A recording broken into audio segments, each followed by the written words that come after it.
The contract has been stalled after 2 protests were filed, challenging the manner in which it was awarded to International Bridge Corporation. But Board Chair Joe St. Augustine says the matter can still be addressed in the courts without causing any further delays in the construction of the new school. Regardless of the protests, lift it, let's move on to construction.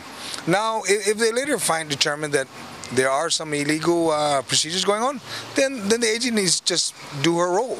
Prosecute them, go through the process. But we need to get the school fixed. JFK students have been moved out of the Tumon facility for the last 2 years after it was condemned for serious structural problems.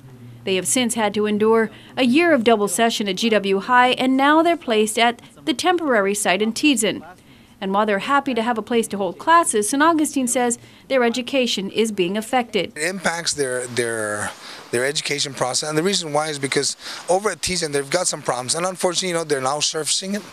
And I believe that if the school was rebuilt, JFK is rebuilt, then all the issues that are occurring today would have been resolved. Meanwhile, the Education Board Chair is standing by their decision to give teachers pay raises.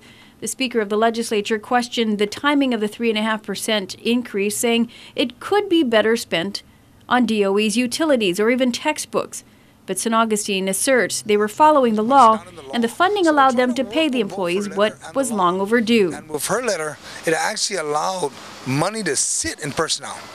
It didn't allow any other avenue. So, because we're responsible by law, spending priorities, we identified that the civil service had recommended the 3 positions to be given a pay raise. We'll give them. If there was adequate funding, we would give everybody in the department, because you know what?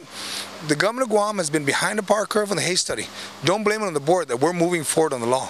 Because if the Hayes study was on us, we would have moved and had the pay review and waited for funding and given everybody a pay raise that is overdue.